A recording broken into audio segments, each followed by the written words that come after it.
Radio east and waste के नियमित प्रसारण के उद्घाटन के अवसर पर आप सबके बीच उपस्थित होकर मुझे बहुत खुशी हो रही है। मुझे इस पर खुशी है कि भारत सरकार के सूचना एवं प्रसारण मंत्रालय ने कोशी क्षेत्र में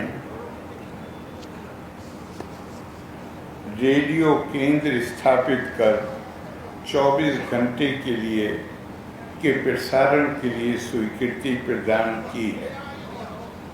और जैसा अभी मनीषा जी ने बताया, ये जानकर तो बहुत ही प्रसन्नता हुई कि कोई साधारणतया जिस तरह सरकारी कामों में कुछ देर होती है, अड़चन होती है, ऐसा कुछ भी अनुभव इस रेडियो स्टेशन को शुरू करने में नहीं हुआ, बल्कि सारी कार्रवाई तेजी से की गई। मैं मनीषा जी को, रजनीश जी को और इस रेडियो स्टेशन से जितने लोग भी लाभान्वित होंगे, मैं उन सबको बधाई देता हूँ, अपनी हार्दिक शुभकामनाएं देता हूँ।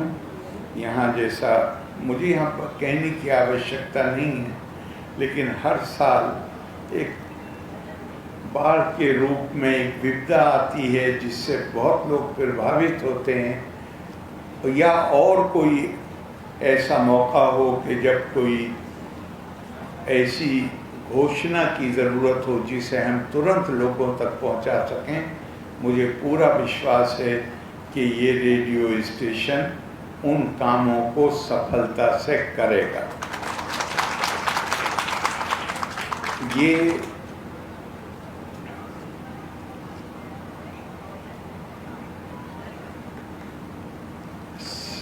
आज हम साइंस, विज्ञान, नए शोध के नतीजे में मानव समाज का जो सशक्तिकरण हुआ है वो अप्रत्याशित है। विज्ञान के विकास और प्रगति के साथ हमारे हाथ में, हमारे अंदर ये क्षमता पैदा हुई है कि हम बड़ी हद तक उन चीज़ों को जो पहले हमारे नियंत्रण में नहीं थी, उनको नियंत्रित कर सकें और उनको मानव कल्याण के लिए उसका इस्तेमाल कर सकें। लेकिन हमेशा ध्यान रखिए कि सशक्तिकरण चाहे व्यक्ति का हो, चाहे समाज का हो, राष्ट्र का हो, सशक्तिकरण तभी हम आगे बढ़ते हैं, हमारे पास क्षमता पैदा होती है, ताकत पैदा होती है। लेकिन इस ताकत में कि ये जो नई शक्ति आती है जिसका संचार होता है, अपने संस्कारों को कभी नहीं भूलना है। ये आपके यहाँ तो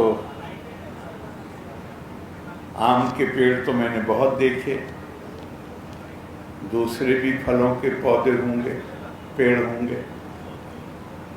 कभी गौर करके देखिए, हम उसको, चूँकि हमारी आँखों के सामने होता रहता है, हर रोज़ परिवर्तन होता है, हम उसे बहुत ज़्यादा नोटिस नहीं करते हैं।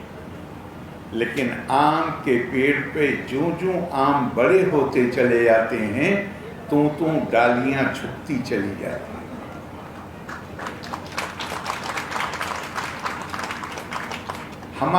हमारी संस्कृति में कहा गया है, साक्षरो विपरीतत्वे राक्षसो भवति ध्रुवम।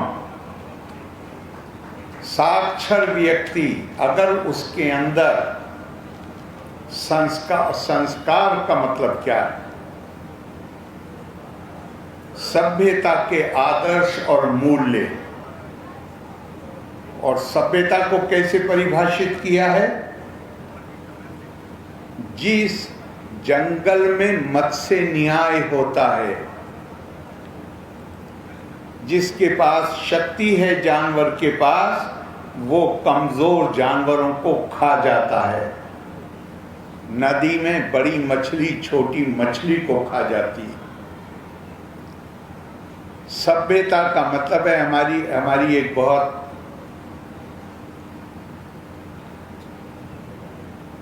देश की पुरानी किताब है, उसमें कहा गया है कि सभ्य समाज वो है जिस समाज में मत्स्य न्याय का अभाव है। जहां मत्स्य न्याय न हो वो सभ्य समाज। जहां शक्तिशाली कमजोर को खा जाए वो मत्स्य न्याय। जहां जिसके पास ताकत है, शक्ति है, वो ये जिम्मेदारी अपने ऊपर ले कि कमजोर भी सम्मान के साथ और प्रतिष्ठा के साथ अपना जीवन यापन कर सकें, ये हमारी जिम्मेदारी, वो सभ्य समाज कहता है। और मुझे ये लगता है कि आज दुनिया में जो संकट है